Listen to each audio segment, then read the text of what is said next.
Talk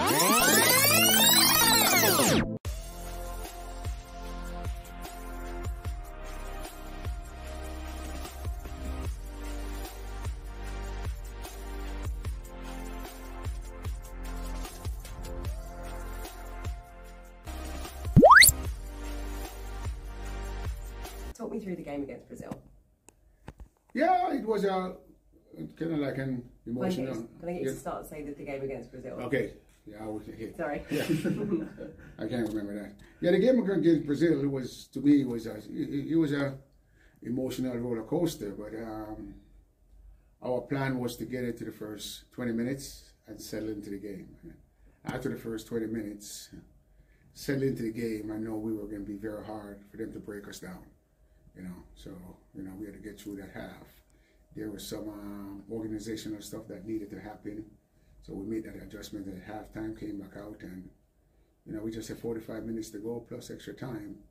If it keeps going the same way, the longer it goes for us, the more they will panic. So we're not going to panic. We just keep making the adjustments, and we know we're going to have a few chances too. So, but we didn't take them very well, but.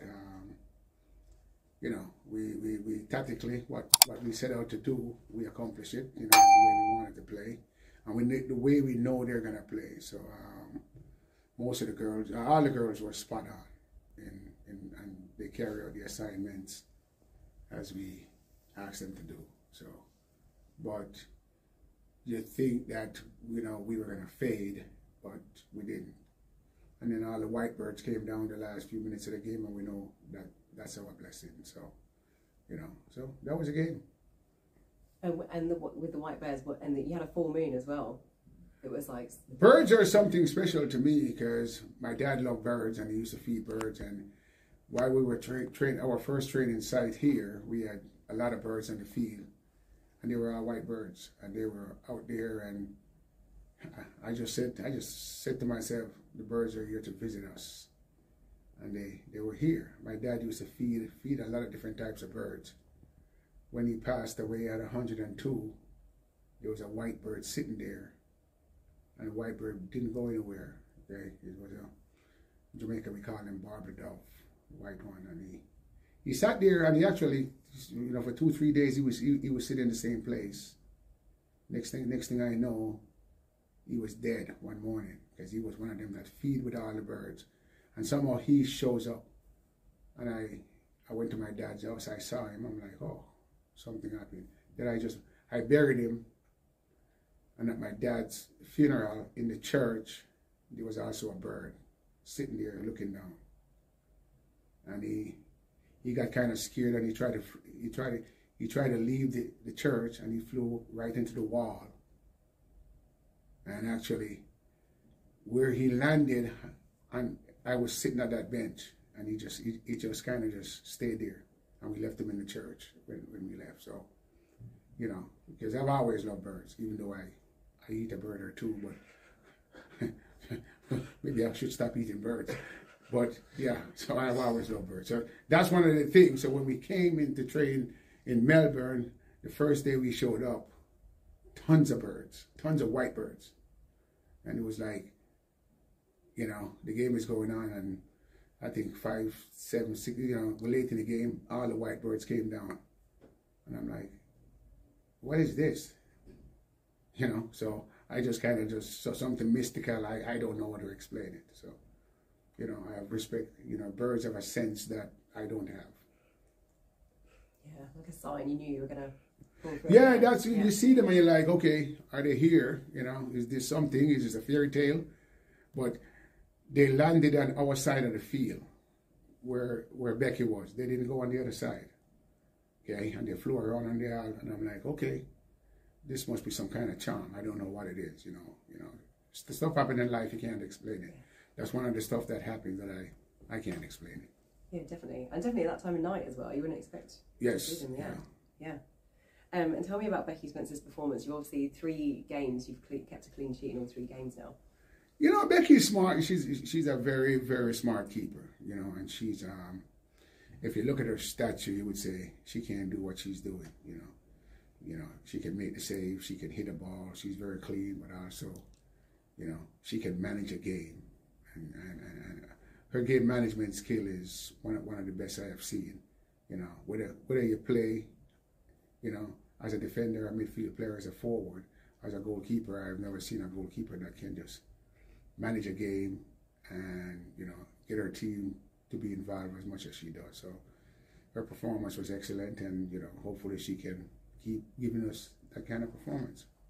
And how does it feel to be one of only 3 teams now in the World Cup so far that have kept a clean sheet? You know, I mean, some people might say it's good, some people think it's ugly. Can I get you to say we're one of the 3 Yeah, teams? we're one of the 3 teams with a clean sheet, and some people might think it's bad, some people might think it's good, but it's football, you know. What in front of you, okay, you know, you just have to try to earn points. That's the name of the game. You try to pick up points and go into, you know, move yourself into the next round. I mean, that was our aim, and now you get into a situation now where, you know, you have to score goals. So we got to figure a way now how we're going to transform our defending into scoring goals, and so that's the challenge we have. So, you know, it's good to have a clean slate most of the time, but, you know, we got to take more chances now. And you're one of the smaller teams with not as much funding as some of the other teams, and you've talked a lot about the players' resilience. Can you tell me about that and how they've sort of, nothing seems to faze them? They've still done as well as they have. No, how are you going to phase a Jamaica? I mean, we've been through all kind of crap.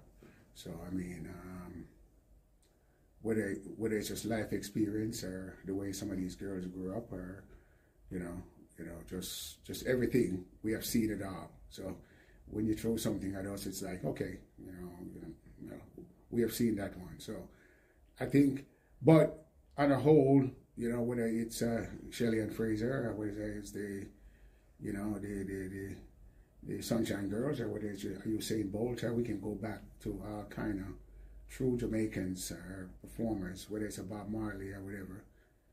It's just Jamaicans are a resilient type of people, and everybody keeps saying it now.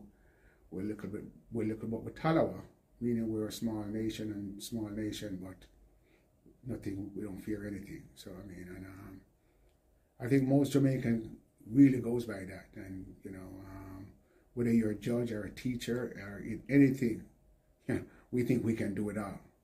Now sometimes we're wrong.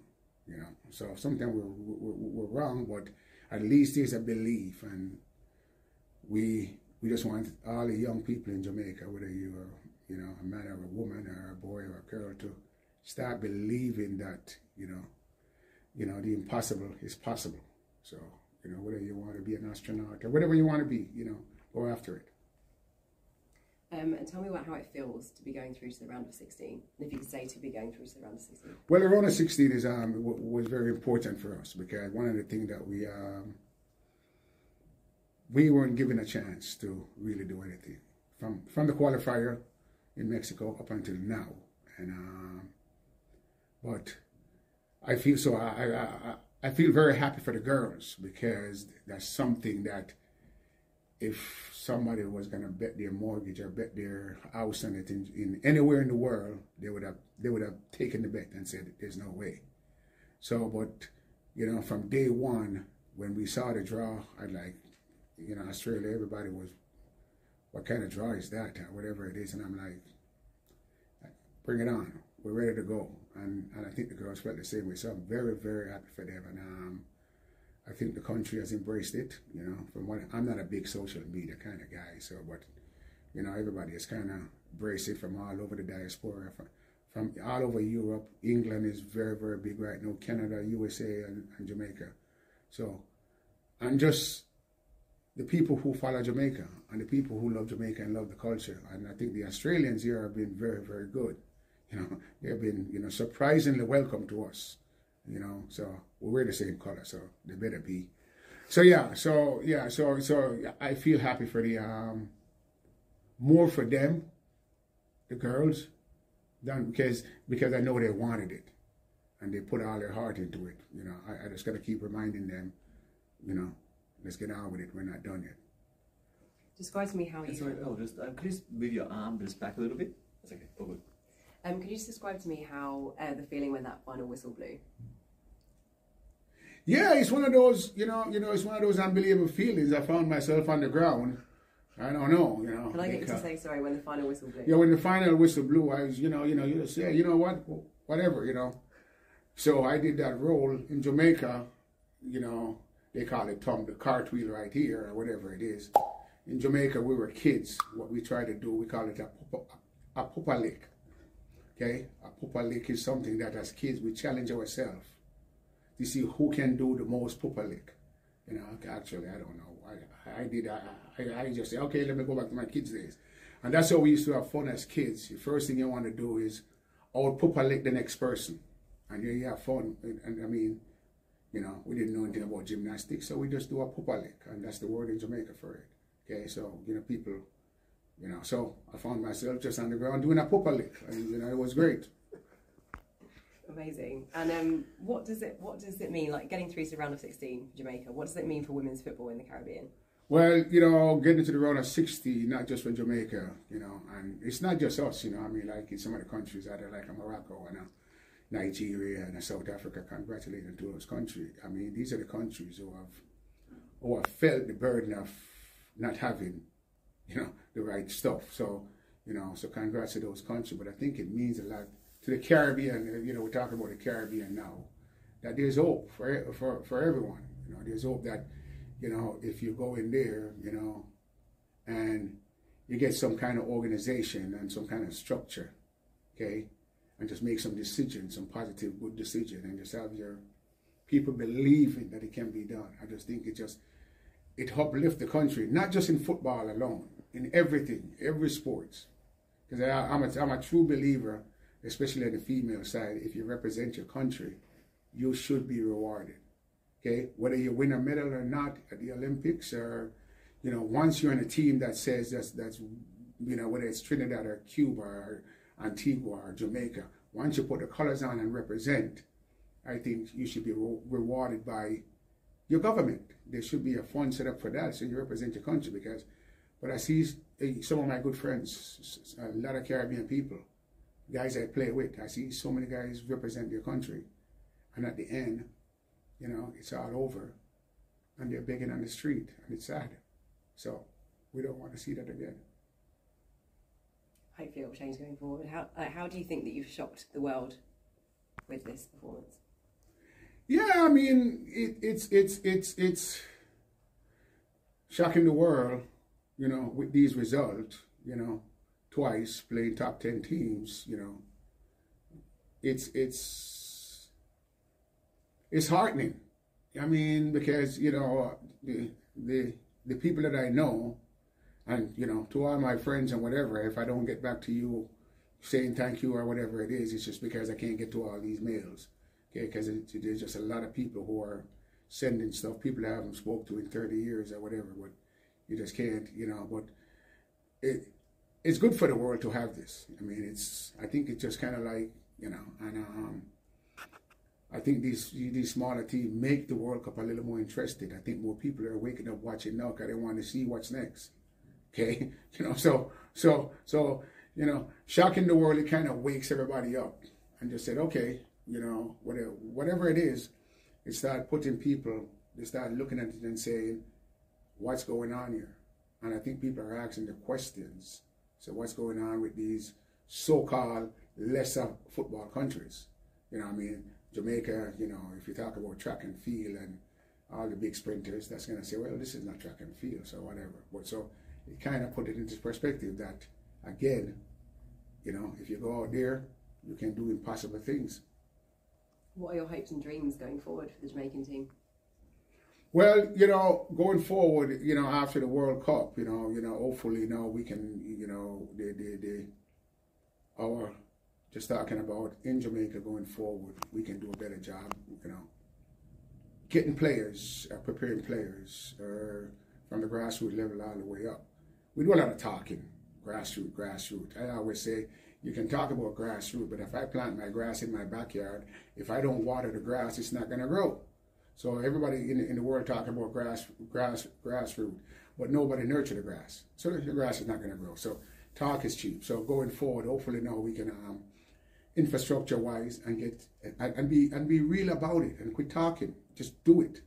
And there's a lot of people actually, which we don't, a lot of coaches, will even come in and volunteer their time because they want to go spend a couple hours in Jamaica on the beach and hit a golf ball and sit down and drink and have a nice cool drink in the afternoon. They'll come down and help, okay? But, you know, nobody's looking for a handout. I think we as a federation has to embrace this, and the diaspora will help and everybody will help. Because brand Jamaica is big, and I mean, and for the government and everybody, I think we need to. We always said this because in '98, when the men went to the World Cup, we dropped the ball. We didn't do anything. We did a lot of talking and chattering, and you know, maybe I can say this: a lot of bullshit or BS or whatever it is happens, and we need to stop that and just action speaks louder than word, and just be active and just use this as something for. Whether it's sports tourism or whatever it is, you know, embrace it and get on with it. And, you know, because women football has reached that level now where people are looking. And, you know, the funding from FIFA, you know, congrats to FIFA. They're making it better, you know, so give the current people at FIFA a little credit. Sometimes we have to give credit where credit is due. They're trying to make it better, and they're trying to, you know, enhance and embrace women's football. And, you know, it's see by the, just the small, you know, the money they allot to the players in this World Cup, it makes a big difference in people's life. So, and a lot of these girls, you know, they're not going to play forever. I don't know how much longer I'm going to do this, but I'm still a Jamaican. I'm still around, you know, that we can help with something and just get it better, you know, and not just football, for the lives of people. You know, a lot of times we talk about football and we think, okay, go kick a football. No, sports in general, and it's uplifting people. I want us to talk about sports, but we can help young people to, you know, help them with their education, and everything else comes into play. So I think it's uplifting, and I think we have to just seal the momentum and do something positive. And what are your preparations going to be like going into the next game against Colombia? Very similar to what we're doing. We just change the tactics. Let's get you to start by saying, you know, our preparation for Colombia is going to be, you know, we're not going to change a lot of stuff. We're going to eat the same food and train at the same time. And, you know, now tactically we have to change. You know, our tactics for all three teams are different. So we have to, you know, change it. And if we're spot on, if we get it right, then I think we can have a, you know, a good result. If the tactics, you know, is not right and whatever it is, then, you know, so be it. But we have to tactically be right. And, you know,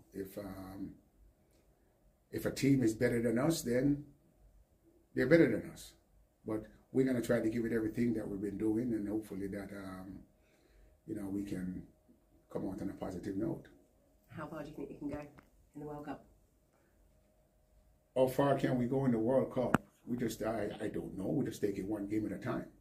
That's how we're doing right now. And the first 3 games, we just took it one game at a time, know who we're playing and how we need to approach it. You know, our dream was to get to the second round, okay? Get into the next round. Our dream now is just taking it one game at a time again and just see how far it will take us. So, you know, we're not going to focus on how far we can go in and just focus on, yeah, how can we get a result against Colombia. And you've already done a cartwheel. What was the word you used? You can't pronounce a cartwheel in Jamaica. It's called a pupalik. A pupalik. So you've already done one of those. Yeah, getting into the round of 16. It's called a pupalik. You know, I mean, that just came out. You know, I don't know. You know, yeah. Yeah. So what are you going to do if you get through to the quarterfinals? I don't plan. I mean, I don't plan celebration. It just happened. You know, so I don't know. I mean, I don't know. I mean, I don't plan anything. It's a spontaneous thing that just happened. It's, you know, I don't go in there and say, I'm going to do it. No, I don't. You know what? But again, you know, as I tell the girls, have some fun with it. We come on and play hard, and because, you know, most likely a lot of the girls will say, you will never come back this way. So just enjoy the moment and just be serious about it. So I don't know what I would do if we get to the next round. I'll enjoy it for sure. Can I ask you, you said, you've mentioned a couple of times, we're little but we're Talawa. Can you tell me a bit more about what that means, and what does it mean to the team and how it carries over to the pitch? Little but Talawa in Jamaica, you know, a lot of people have different things that you say about it, but it comes out to the same thing. It basically means that as a small nation, okay, as a small nation, we're not afraid to do big things. Okay, so we're little but with Talawa, okay, little that we can, you know, and it doesn't come, as I say, it comes all the way back from to when Donald Quarry, some great guys, Michael Holding, some great sportsmen that we have had in the past years, up to the Shelley and Fraser and the Usain Bolt and all these guys, and you know, football players like Alan Skill Cole all the way back, you know, and so. I mean, what's her name? Who used to play in Germany? Her name just slipped me, but people don't know about her. That we had a big time player in Jamaica, one of our first professional female player. She lives in the U.S. right now. She's gonna kill me because I can't recall her name. But so we're a small nation that are capable of doing great things. Don't underestimate us, whether in music or art or whatever it is. If they say we got to swim to Miami, we find a way to swim to Jamaica to Miami. If you tell us we can't do it, you're going to find a Jamaican who said, I can do it. So yeah, we can. They will walk underwater if you dare them. So yeah, so we can do great things. Jamaicans do great things. And you know what the greatest thing about it? A lot of the people in Jamaica believe that they can do great things. And they always think they're the, you know, most Jamaicans will tell you, oh, we're the greatest country on earth. You know, we have the best in everything. The best food, the best beaches, the best woman, the best this, the best, you know, everything, you know. And sometimes we're totally wrong, but that's just a belief you can't take out of them. You know, we have the best music and we have the best dance and, you know what, but again, you have to believe in something. And that's the Jamaican. So that comes to be, well, little but with Talawa. Amazing. Thank you. Thanks. Thanks a lot.